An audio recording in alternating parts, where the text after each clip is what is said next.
Kate Hyde and Caroline Ainsworth, we had the great privilege and blessing of working together for years as we were each leaders of the youth ministry in New Canaan. And Kate, you came back and joined us at the Yale Youth Ministry Institute last night, and you and Nadja Riley and Sarah Farmer gave a really wonderful presentation. And one of the centerpieces of the presentation was pulling together a vision that for all the joys of youth ministry, but also for all the ways of responding to suffering, one of the really critical foundations was an intention to, in the context of youth ministry, create what you called a community of flourishing. What do you mean by community flourishing, and what are some of the elements or hallmarks? So one of the most interesting things that came out of the three of us working together was finding the ways that the theology and the psychology came together, and how so often we were using different words to describe the same things that mattered so much in caring for kids that people care about. And so we understand from the psychological perspective that communities of flourishing are what we would call social supports, places where kids feel accepted and loved and they can be themselves. And in theology, social supports are places of unconditional love and connection, and a place where you can experience God and love for self and others. And we are talking about teaching people to this is not going well. So we'll do it again. You want to keep rolling, Phil? Yeah, I'll keep rolling and just start again. Yep, okay. Kate Hyde and Caroline Ainsworth, it's great to be together again to talk about something that we really love so much, our experiences having been youth ministers, and in our case, youth ministers at the Congregational Church in New Canaan. And Kate, you came back to us last night with Dr. Sarah Farmer and Dr. Nadja Riley to talk about a particular instance of adolescent suffering, suicide and depression. But in the midst of it, the three of you lifted up a vision of the kind of community any youth minister should want to create or facilitate that would be a resource of resilience, joy, and hope in the midst of that particular phenomenon, suicide and depression, but actually a resource for nurturing joy and flourishing in any context and buffering and responding to suffering in almost any context. Share with us your definition of a community of flourishing. So one of the most interesting things that came out of our work together and looking for ways to help youth ministries work with kids who they're concerned about or we know are suffering from depression is finding all the ways that theology and psychology are talking about the same things, the same supports and the same types of communities that would be helpful during any point along an adolescent's life, whether they're suffering or whether they're not. And we've come to understand that in psychology, we call these social supports. These are places where people feel not alone but supported, and where they feel accepted and not judged. And in theology, social supports are places of unconditional love and agape. And so we're talking about ways that kids and adolescents who are sometimes part of communities that are sources of pain and judgment and exclusion can find a counterculture environment where they are unconditionally loved and accepted for who they are and for every part of who they are. And they don't have to worry about performance, and they don't have to worry about judgment. They can just know that they are loved and that they are not alone. So in a community of flourishing, what would be some of the elements that distinguished a community of flourishing from these less healthy environments? What would a youth minister intentionally want to build into, to the extent they could nurture and call into existence among the young people they're ministering with and for? What are some of the hallmarks? Well, I think one of the things is a level playing field. A lot of our lives in our communities are based on competition and who does things better or best. And in a community of flourishing, nobody is better or best. Everybody comes in on the same level, and everybody is accepted and loved for who they are and what gifts they bring. But I can't imagine that. I know when I was a youth minister there, the kids are part of another culture for 70 hours a week. And that culture gets stratified, and cadres of leadership, elitism, cool kids, in kids, queen bees, mean girls, etc. They must bring that into the youth group. Caroline, what did you do in New Canaan that pushed back against this identity they came in with and created this other way of being or counterculture once they got there, so it was the level playing field? Right.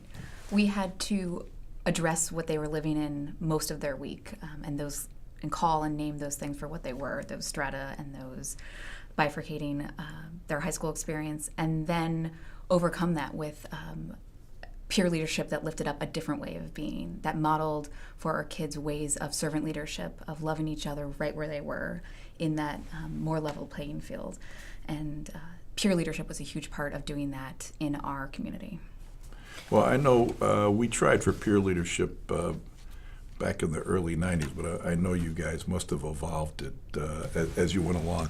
I can still remember there was, I think it was probably our second mission trip, and the experience of running a youth group when you didn't have young people themselves owning and leading the group was kind of, I'm the cop and they're the robbers. I'm the source of authority. What can they get away with once I turn my back or fall asleep? And I remember one of the inevitable flashpoints was, given their druthers, the kids would rather just stay up all night and have a chance to chat, play the guitar, sing, etc., which kind of undermines the ability to actually be servants during the day in mission of whatever we were trying to accomplish. But the tension was set that there would always be conversation around what to do. And Kate, I do remember that they were all wise enough when they were trying to con me into letting you guys stay up later that you would be the one they would deputize to come and chat with me and say, oh, we really should be able to stay up till 11:30. Or, why not 12? Why not 12:30? Why not 1 o'clock? And mostly that was a no, but I remember you pushed me, why not? And the why not was, first of all, we can't stay up all night and be effective in our work. And second of all, I can't stay up at all because I'm too old for this staying up late stuff. And there has to be some responsibility to get them to bed if it's after I go to bed. And your reaction was, well, why don't you go ahead to bed and we'll put them to bed. And we'll put them to bed at 11:30 instead of 10:30 or whatever the time was. And I'm thinking, this is pretty sure going to end up in me waking up wrapped in duct tape or toilet paper and you guys staying up all night. But in fact, I kind of lay there in the midst of the group in my sleeping bag with one eye open, and sure enough, 11:30 rolls around and the seniors are going, it's time to get to bed, and everybody, why did that work? Did you know it would work? Did you expect it to work? How did it work? Well, I think we expected it to work, and I think that we were already starting to develop. That hierarchy exists in high school anyway. That's sort of a natural age difference that does create, some leadership, natural leadership. But I think that part of that was the younger kids knew we cared about them and we cared about their experience, and we were trying to make it the best it could be. And at that time in our lives, we thought staying up a little later was part of that experience. And so they, I think, respected that it was, a part of something that would work for all of us, that we were in it for them too. And in order for us all to get what we wanted, we had to work together. Mm-hmm. And so we were a team in it. We were a team. And if we want Skip to let us stay up a little later, we got to work together. And we got to prove to him that we can handle it. Yeah, that was so instructive for me. I remember the next year I said, well, I have seen the future. These kids will do things for seniors that they will not do for me, or they're going to fight me all the way to the wall about it. Mm-hmm. And if the group owns a behavior, if they team it, as you put it, mm-hmm. then they do it organically instead of, let's see if he goes to sleep and we can get the flashlights out or we can sneak out of our sleep. But, it doesn't become a contest. So the next year, I rather intentionally took 4 seniors aside. We're in the second day of a mission trip to Homestead, probably in the spring of 1996. And I said, you guys can be leaders. Let's go get a soda at McDonald's while everybody else is pivoting to the next activity. And you should be the leaders of this group. You should own the leadership of this group. You guys should lead. You guys should model the behavior you want. I can still remember those seniors, great as three guys and a young woman said, well, the problem with that is we're not actually leaders, and they don't actually view us as leaders. We're not the captain of the football team. We're not the editor of the yearbook. We're not the 5 AP class scholars, and they don't look at us as leaders. And I said, well, care for them. Care for them and guide them and try to set a model, and let's just go for it. I think they will. And we got through a week where I think if you asked them, were they really lifted up and respected as leaders, they would have been a little ambivalent about whether that had happened. But we were at a final worship and reflection, and I can still remember that the candle of speaking or the talking stick or whatever it was gets passed to a freshman, maybe then a sophomore. She was a junior by then. And Kendall Evans says, I just want to say something in my time of reflection about you seniors. Since the time I was a freshman, you have cared for us, you have loved us, you have looked after us, you have led us, and you have protected us. There's nothing in our hearts that could ever express enough how grateful we are, how much we love you. And we don't even know what it would be like next year to be without you, but wherever you go, know that we love you and know that we miss you. And at that moment, those seniors just kind of ran to the center of the circle, hugging and crying. And immediately behind them came the rest of the entire youth group, hugging them in kind of this monster group hug. And at that moment, both sides of senior leadership were really crystallized, that the ability of seniors to care for younger people, that the dynamic that when they cared for the younger people, the younger folks in the youth group would really follow their lead because they knew they were cared for in the ways that were already being intimated by your experience. And the way the love washed back on them for their sacrifice, for their service, created, I think, an inclination in every junior, sophomore, and freshman watching. Yeah, I would like to do something like that. And we kind of, I don't think we ever went out and designed this peer. I don't think any of us had read anything about peer leadership, but it happened organically, and it happened in a way that obviously evolved as you were the youth director, and then as you were the youth director and youth minister, Caroline. So, just catch us up on what you inherited and then what you evolved. Well, how did this notion of peer leadership go from this kind of accident of good fortune and blessing or grace to a moment where there would be 57 senior leaders a year?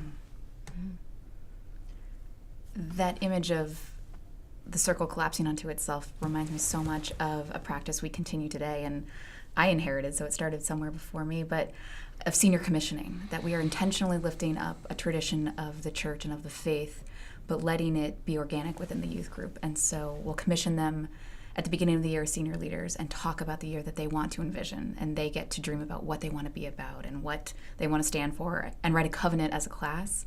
And then later on the mission trip, early in the trip every year, we'll commission them as seniors. And we'll say prayer over them, and we'll ask the Holy Spirit to be part of that.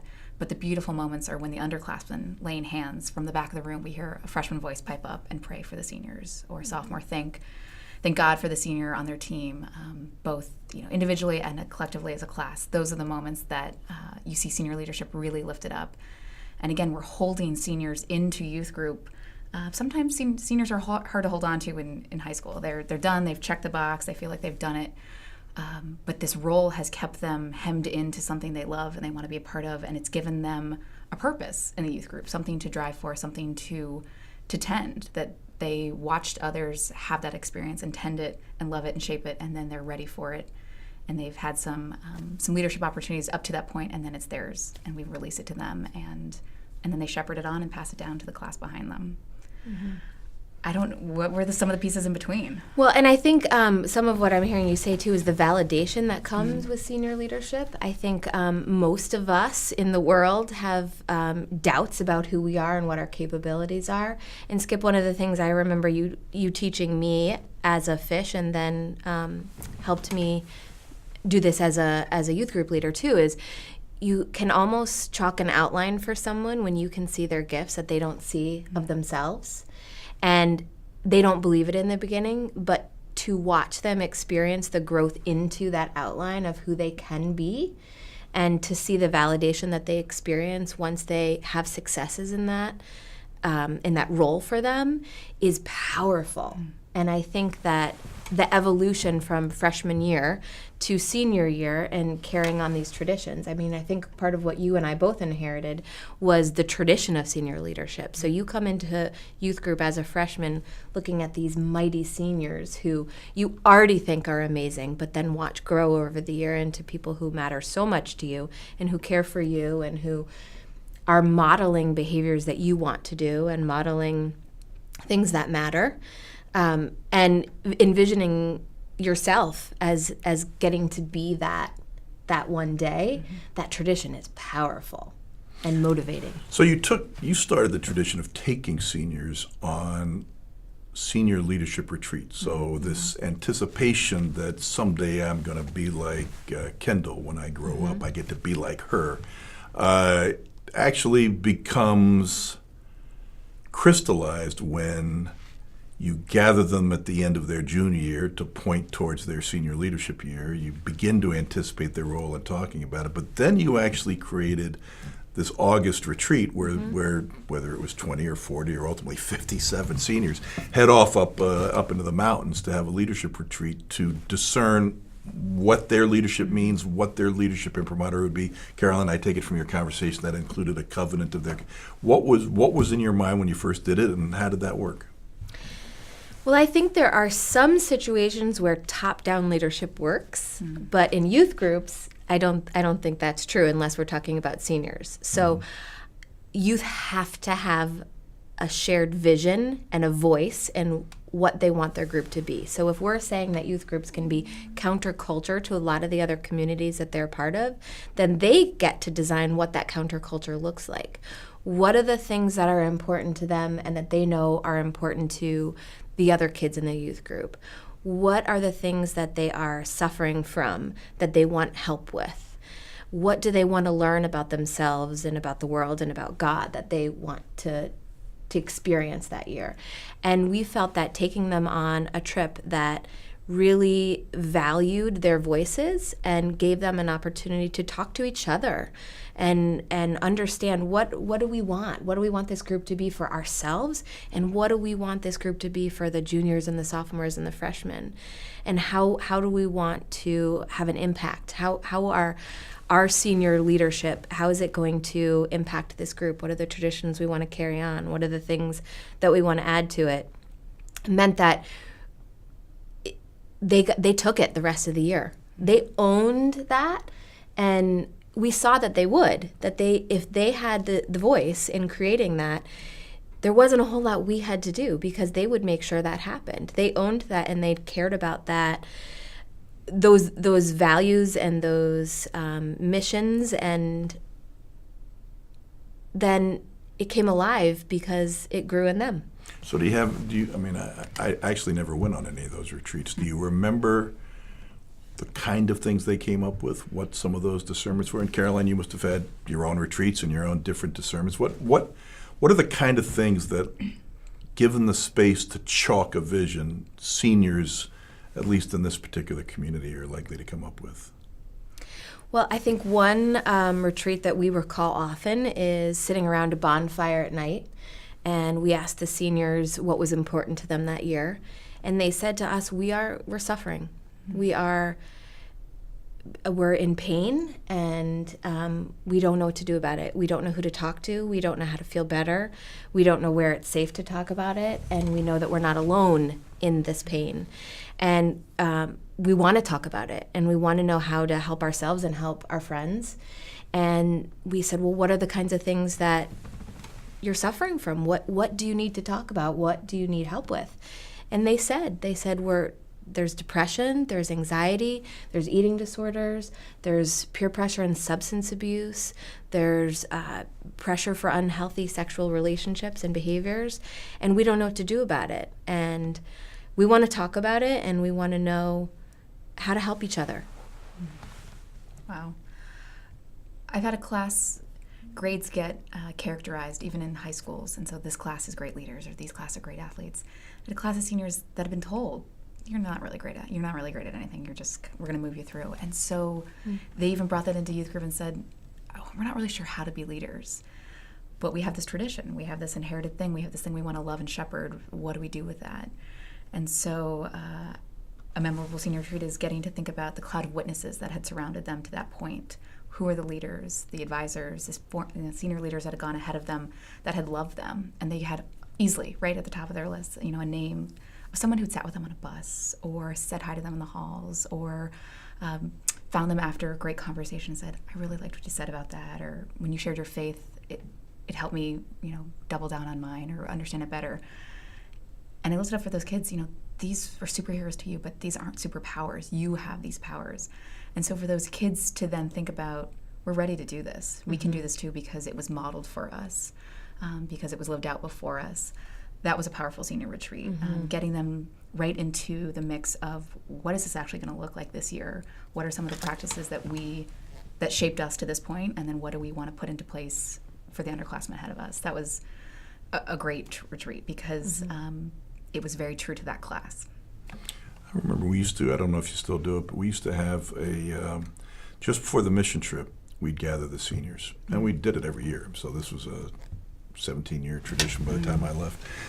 And it would be kind of, okay, you've agreed to be senior leaders, you've been senior leaders, but if you're going to be senior leaders in this trip, we need to understand what that's really going to require. And we're going to lean into senior leadership not as, I'm a senior, I get to sit gunshot. I'm a senior, I get to control the playing of the DVDs. I'm a senior, I get to eat first. I'm a senior, I get to do the cool jobs. It's the reverse. It's servant ministry we're leaning into, not dominant alpha male, alpha female leadership. And we were inspired by, and we would share with them Paul's letter to the Philippians, chapter 2, 5 through 11, right? And the question was kind of one leader or another who was leading it would say, I want you to imagine that the status of Jesus is higher or lower, depending on where my hand is, moving through time in the course of his ministry on earth. And let's track how we go through this passage, Philippians 2, 5 through 11.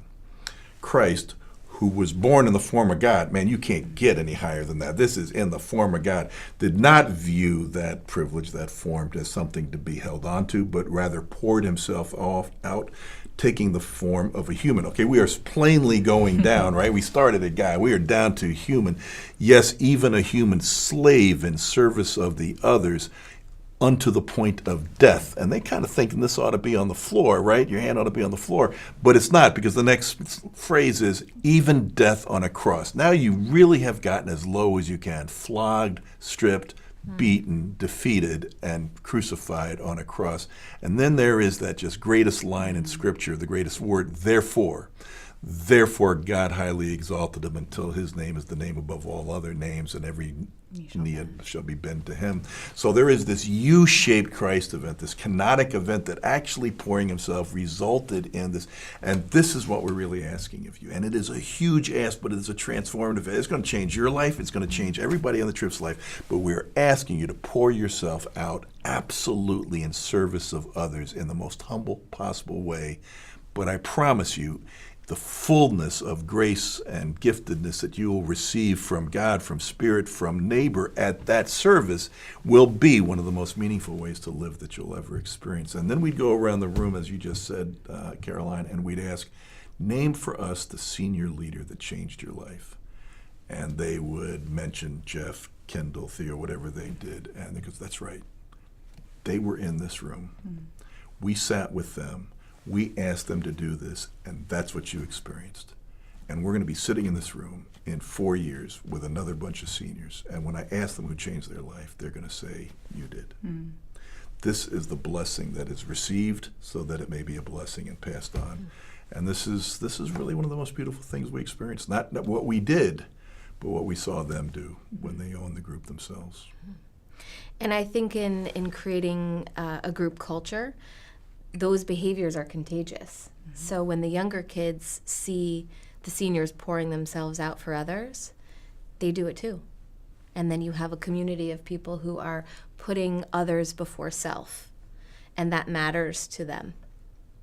It matters so much that I can remember that by the time we were done, Caroline, I'd be interested if this is still a tradition. If when I began, and the youth group that we inherited was mostly freshmen, sophomores, and juniors, and mostly seniors, I've done this 3 years. I've done the experience. I have a chance to take a senior trip with my friends. I'm out of here. by 19 years in, we might have 35 seniors at the end of junior year, and we'd pick up 5, 10, 15, 20 who I just heard what being a senior leader means. I want that experience, even though I'm not a member of your church or I haven't been a member of your group. I want to be a senior leader. Has that continued? Almost every year we're pulling in kids on that senior retreat saying, if you want in, let's get you in on the ground floor this year, and we'll catch you up, and you'll have siblings in Christ, brothers and sisters who will show you the ropes so that you can have this experience, this pouring out to rise with Christ and to have that experience. And they get it, right?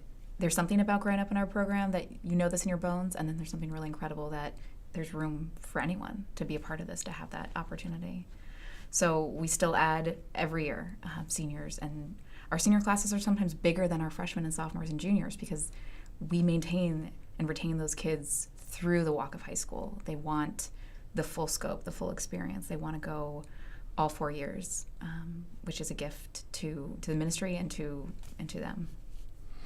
It's a gift in that I think it, among other things, it completely changes the kind of organic understanding of what the group is. I think you started this, Kate. The very first meeting of the year was actually gathering seniors, senior retreat, so that they were kind of drawn out of their summer and into the mindset you are now doing what you have seen done and what we're preparing for, this servant leadership of a group. Then there'd be the gathering of the veterans, the folks who'd been in the youth group before, but without the new freshmen, so that, there's this inevitable combustion and energy of reunion, which would create so much of a risk of the friends would clump up and they would ignore the newcomers when the freshmen showed up the next week. But that purpose of that meeting was seniors and everyone are going to turn outwards to welcome the new freshmen and the newcomers on our first all-in event of the year, which was at the beach. But the key moment of that beach trip for me, and again, I'm curious as to whether it still goes on, was, we would kind of welcome. The adult advisors and the young adult advisors and team leaders would set up food and would set up activities and would lead activities. But as soon as possible, we pivoted to seniors pairing off with freshmen to talk to them about their aspirations, talk to them about their hopes, and walk them through what we hope to experience during the year. And then that pivoted to, we just left the room with left the beach with the adult and young adult advisors. I think you designed this, Kate. And the seniors would lead the entirety of the 150 kids down the beach to say, this is our group. We want to tell you why this is the most important thing in our lives, why this has been transformative of us, what we want to deliver to you this year. This is our vision, but we want you to know this is our group. That doesn't happen on the soccer team, and that doesn't happen on the school play, and that doesn't happen in the yearbook plan. It's usually an adult advisor who's giving the directions, even if there is a president, an editor, or a captain. Does that tradition still continue, Caroline? Has it evolved and changed over time? The setting has changed, but the bones are there because we really want to be the youth group that actually is youth-led and not just says it is. And so that means letting them set the vision and then letting them put it into place, sharing with their peers why this is powerful, what it meant to them, how it shaped them, and then breaking down those barriers of access to seniors that somehow go up in high school. I don't know who signals or how, but they don't even eat together. They don't even sit in the same section. They don't. They don't even park in the same place. They don't park in the same lots. They can't walk down the same halls in certain ways. But for our seniors to say, "I'm gonna see you. We're gonna do this together, and we're gonna lift this up, and you're gonna be a part of it," is huge. And it's got to be their words. It can't be ours. It can't be our messaging. So to leave them with that, helping them think about what they want to say, helping them get clear sometimes, making sure they've got. Actually have a plan. Right, a plan, but then walking away and letting them put it into place. That's our first event, and that gets teased out there across the year. Seniors take over as an event. They get to actually run a whole day of programming. We want to help them. We want it to succeed, but they got to figure out how to get a group of 30 seniors on the same page, and making sure they're thinking all the elements. What's it like to be the first-time freshman in the building, knowing no one? What's our plan there? Really fleshing senior leadership out, and some of that starts before senior year. you approached me when I was a sophomore in high school saying, our middle school youth group needs some like peer leaders, and we think a few of you would be really great at this. And is this something you would take on? You chalk that outline for me. And I said, yeah, it sounds like something I do want to do. And that has evolved. So we've got kids applying to be junior advisors for our younger youth Applying. groups. I remember the first time Kate told me about this idea, which I thought was nutty because kids couldn't possibly have time for it. The slogan, the motto in high school is everybody's too busy, parents are too busy, kids are too busy. They don't have time for youth group, they say. Of course, they do have time for youth group if it's meaningful and transformative. But they, for darn sure, don't have time to be leaders of anything or to come in. And I was trying to figure out what are we going to have to pay high school kids to be leaders of a younger group. I mean, they get paid $12, $15 an hour for babysitting. What do we have to pay them to do this? And we don't have a budget for it. And you said, A, we're not going to pay them anything. 2, they have to apply. 3, they have to write essays. And I go, who would ever do this? And They did. they did. They did. They did. And in fact, it became leadership not only for the middle school, but then the two of you eventually started driving it down to other age groups, right? And the beautiful thing is they sometimes do this as freshmen, as sophomores, as juniors. So by the time they're seniors, they've practiced this. I also really like seeing that they get to be leaders within their class and have support and have camaraderie that is actually just set aside for that grade. They get to be those siblings in Christ together. They get to have a little bit of refuge in what is a lot of joy in leadership, but a lot of challenge and frustration, and they don't listen to us, or it's not going like we thought, or are we as good as this as we want to be. Watching those classes get to crystallize their leadership together and be in ministry, hammer out who gets to do the explanation, or who's going to be the presenter, or the different roles, and figuring out their gifts and talents in that space. Getting to walk that grade through different forms of leadership means by the time they're seniors, they're ready. They really have it. Yeah, I think the gracious coincidence that eventually what evolved, or maybe it all came out of your head and it was intentional, that a young person in the church could be in first grade and already begin to identify, I could be a senior leader someday. And then young people in church school, 3rd or 4th grade, could experience 9th graders, 10th graders as teen assistants. I could be a teen assistant someday. While the teen assistant is having experience, I can lead and contribute to this church. I have gifts right now that are part of the church life. I matter to this church because I bring something to it. That leadership experience that gets anticipated in first grade gets lived out by the 8th or 9th grade teen assistant, gets led and formed when they're 9th graders serving younger people, 10th graders serving 9th graders, 11th graders serving, et cetera. That results in awesome leadership skills by the time they're senior leaders. I mean, just amazing leadership skills. But it can create a bit of a shadow side. Tell me what you worked out as the boundaries for this. When you invest so much in senior leadership, which creates the sense of ownership, participation, gift bringing on behalf of the church instead of just everything comes from the top and comes down, I know that would result in activities that are team-based. If we've broken 200 kids down into 10 teams or 150 kids down into 7 teams or whatever the breakdown is, each of them has 2 or 3 senior leaders, but those senior leaders are empowered. That's the whole point. And you have a new team advisor, the young adult that maybe is there for the first time because they have just come back from college, or they have moved to town and are teaching somewhere and we're hiring them, or they're a seminary student and they're an intern. They show up in that team and they have a vision for what they want to do, but they've got 2 or 3 seniors go, no, that's not the way we do it. So the plus of that is the seniors can orient the newcomer to the traditions of the group. But we surely have seen, and you must have seen, downsides where the seniors have a vision of what they want that may not be as rich or as deep or as transformative as what the adult leader wants, and we've got a little bit of a lockup. How did you resolve that, or how did you resolve that when the young adult leaders would bring that to you? I see this every year because you have the way we always did it, or way we always do it, or the way I want it to be, or feels like it should be, bumping up against, but this is new. And that is, I think, a gift and a challenge in youth ministry writ large, because every year our kids are trying to, we're Christians. We've actually been doing this forever. Jesus did this. We want to do it exactly the same way. We want to muscle it into, you don't get to summon the Holy Spirit like that, even though we want to.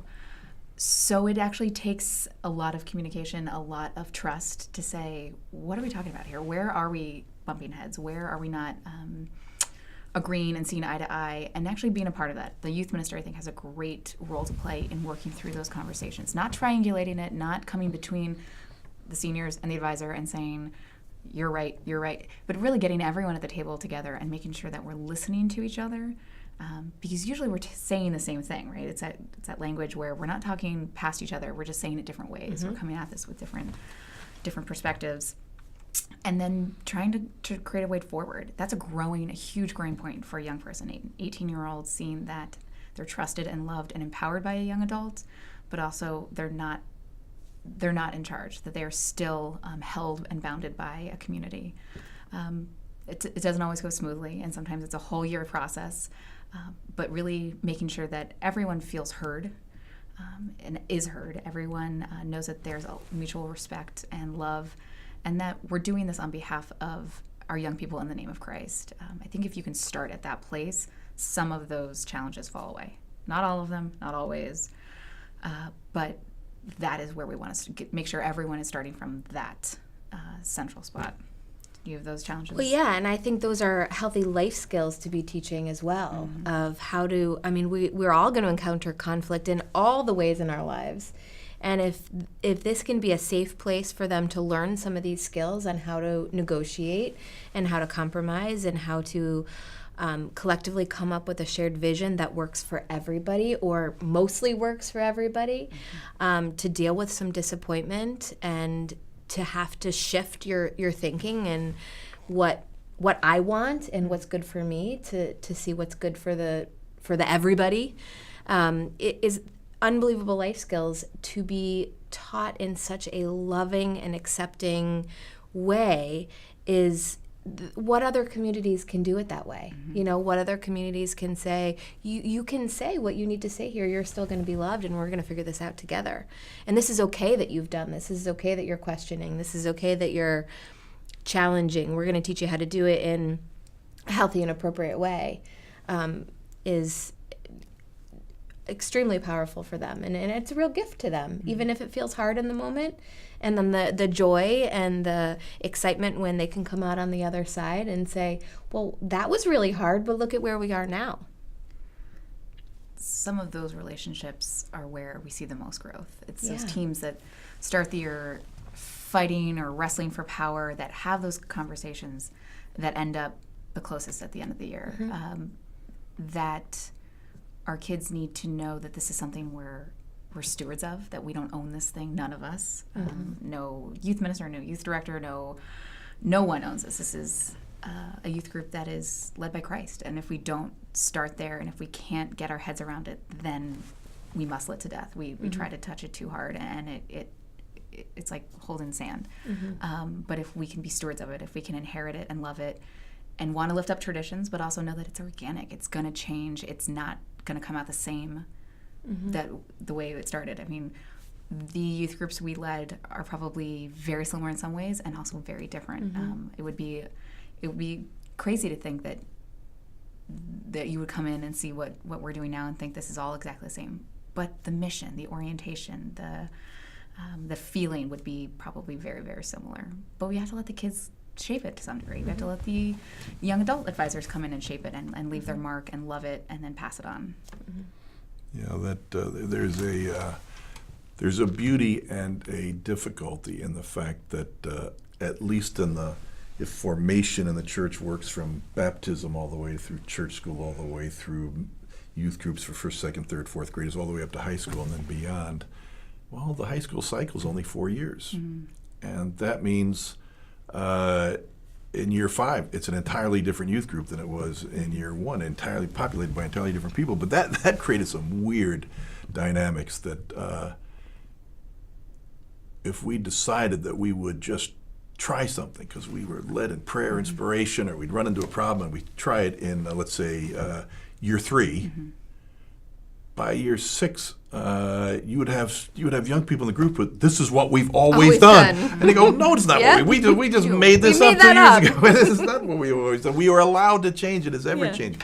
Actually, that's the way the Bible works. It is not always just one understanding of how we experience God and what God calls for us. It rolls through in time and changes, but somehow even we at the end of 2,000 years can say, it's always been this way. No, it has not always been. But in a high school cycle, it can really evolve. And that is a beauty that they are attached to the traditions. It's a beauty that they receive them as part of something larger than themselves, which they buy into. And it is a difficulty when what I experienced when I was a freshman and sophomore must be the ant and amber that never changes, right? That's a trap. That's a trap.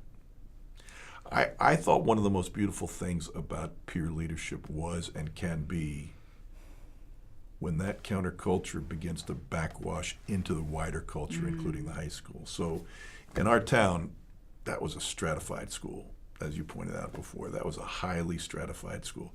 When you came in as a freshman, there was an overwhelming sense of you are the junior participant in this activity, and you are not going to make sports teams at varsity levels. You are not going to get roles and plays. You are not going to be writing for the paper, and you were not even going to share in the status that seniors, the vaunted, exalted seniors have that are kind of untouchable as to this parking lot, this lunchroom, this table, even this, there was a senior hallway that other folks could. So you've got this counterculture of servant leadership where the seniors attend to the young people, and that is revelatory to a freshman. Just revelatory, since it's so contrary to what they experienced in the high school.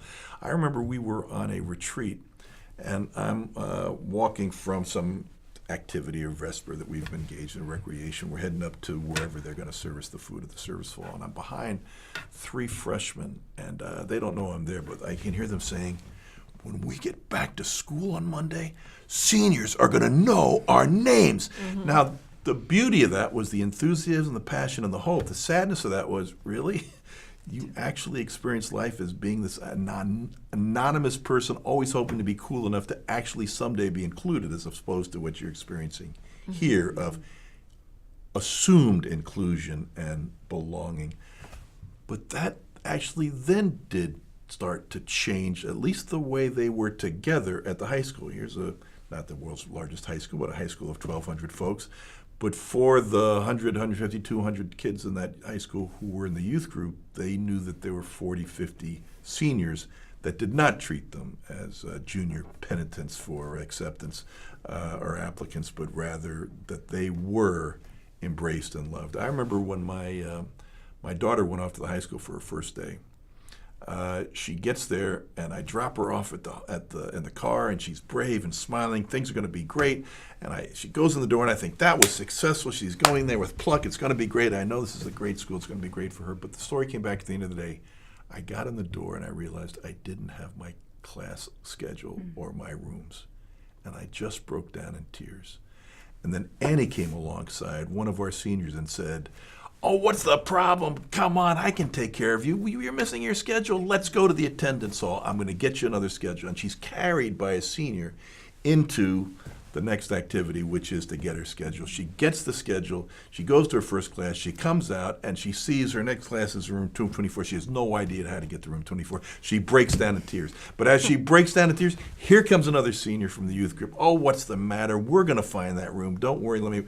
When the culture of the church, the body of Christ notion of relationship begins to not radically, suddenly, magically transform the entire high school culture, but begins to penetrate that culture where the counterculture is beginning to, that was almost the most beautiful point, that at a beginning, a youth ministry can imagine being a refuge.